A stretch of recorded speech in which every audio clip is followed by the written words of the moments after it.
Señor esté con vosotros. Y con tu espíritu. Lectura del Santo Evangelio según San Juan. Gloria a ti, Señor. En aquel tiempo Pedro, volviéndose, vio que lo seguía el discípulo a quien Jesús amaba. El mismo que en la cena se había apoyado en su pecho y le había preguntado: Señor, ¿quién es el que te va a entregar? Al verlo, Pedro dice a Jesús: Señor, ¿y este qué? Jesús le contesta: si quiero que se quede hasta que yo venga, ¿a ti qué? Tú sígueme. Entonces empezó a correr entre los hermanos el rumor de que ese discípulo no moriría. Pero no le dijo Jesús que no moriría, sino: si quiero que se quede hasta que yo venga, ¿a ti qué? Este es el discípulo que da testimonio de todo eso y lo ha escrito. Nosotros sabemos que su testimonio es verdadero. Muchas otras cosas hizo Jesús. Si se escribieran una por una, pienso que ni el mundo entero podría contener los libros que había que escribir. Palabra del Señor.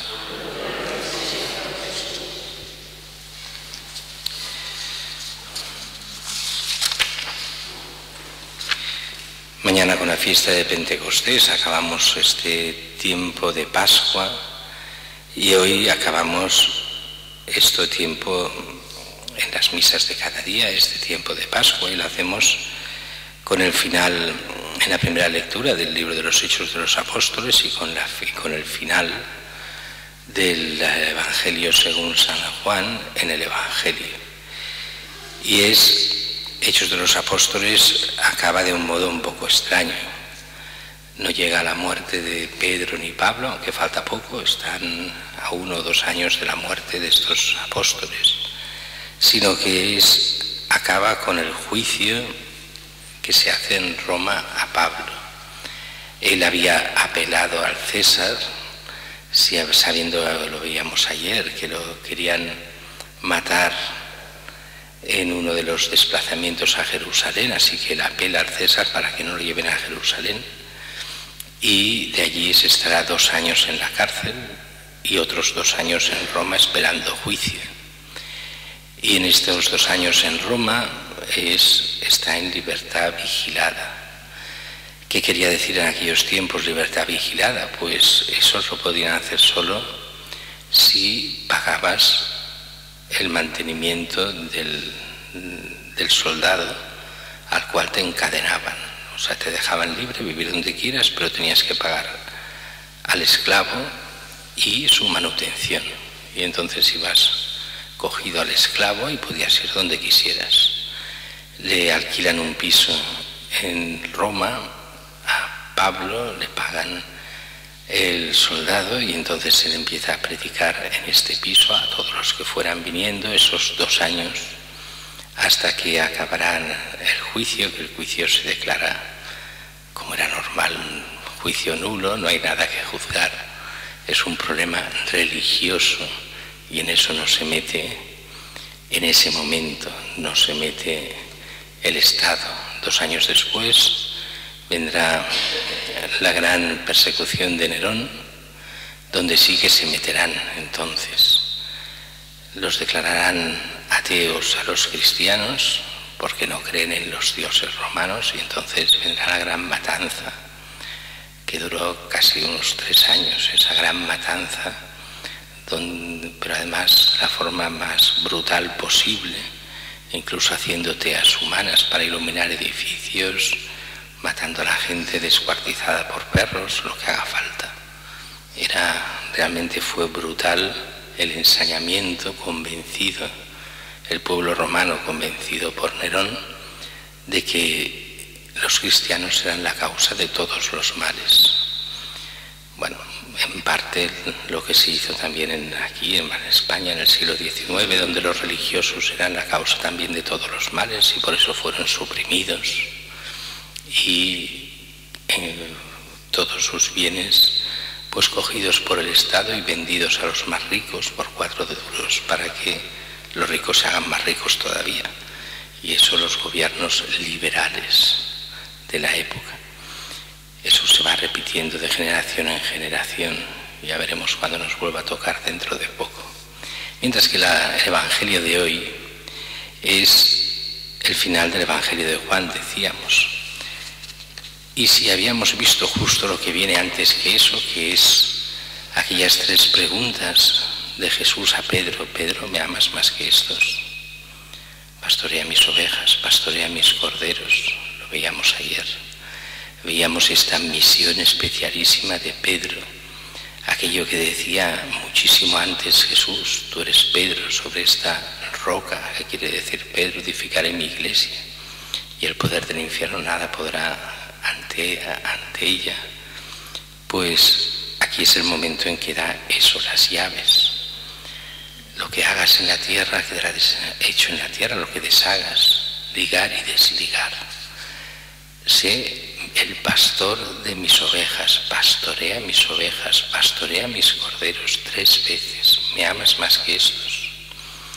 Es la forma de decir a Pedro: tú me has traicionado, pero yo confío en ti.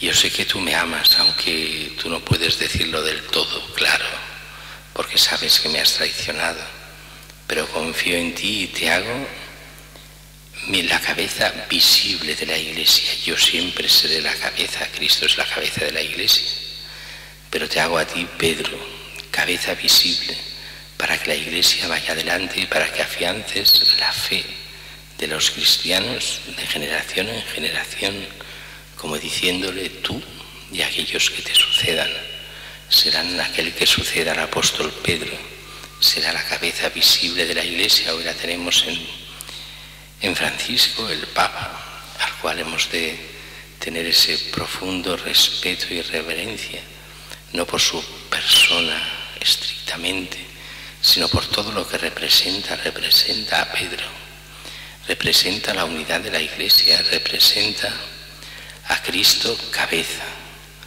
No lo es él ni por méritos ni por nada, igual que no lo es ningún Papa, pero lo es porque Dios lo ha querido así, o al menos así es, y siendo así, pues lo hemos de respetar siempre. Después es curioso lo que dice el Evangelio de hoy. Ven a Juan y Pedro pregunta a Jesús. Bueno, después de esto, antes, Jesús anuncia a Pedro que morirá mártir, que lo llevarán donde no quiera y morirá. Y entonces pregunta: bueno, ¿y de Juan qué?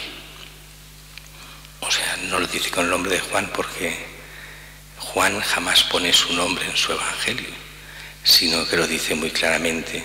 Dice: aquel que en la cena se había apoyado, Señor, quiere, en el pecho, y había preguntado: Señor, ¿quién es el que te va a entregar? Bien, ¿este qué? Y Jesús, que no quiere responder a esas tonterías que preguntamos tantas veces. Es muy curioso porque muchos cristianos solo queremos la curiosidad de las cosas. Somos curiosos, queremos saber lo que no nos importa, del Evangelio y de la fe y de no sé cuántas cosas más. No, el Señor nos dice lo justo y necesario, aquello que necesitamos para nuestra salvación.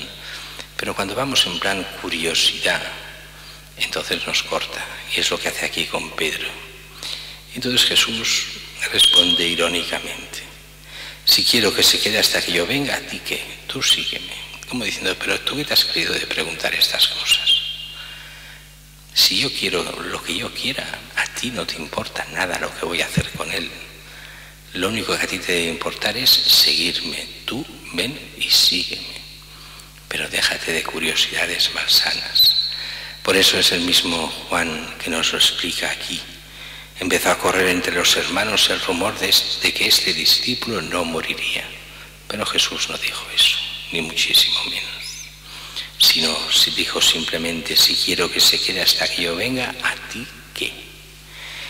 Sabemos que fue martirizado Juan. Sabemos que no murió en el martirio, sino que murió de viejo, ya cerca de los 100 años. Y que fue el último apóstol en morir. De hecho era más joven, y muriendo muy anciano, pues es el último. Y es el que por eso nos da este evangelio especialísimo, el de San Juan, el escrito último, años después, pocos años después de haber escrito los otros 3 evangelios. Y por eso sabemos bien que este evangelio es especial. No repite muchas cosas de los otros evangelios, sino que da todo el sentido de lo que Jesús pensaba. Lo explica de modo que se entienda bien, nos da todo el pensamiento de Jesús para que podamos entrar en su mentalidad, para que podamos vivir en la mentalidad de Cristo, para que la conozcamos en profundidad. Y habiendo ya leído los otros 3 evangelios, este es la coronación de todos, con esa explicación que nos da el gran teólogo, el apóstol teólogo por excelencia, Juan, el gran discípulo que supo leer como nadie el corazón de Jesús.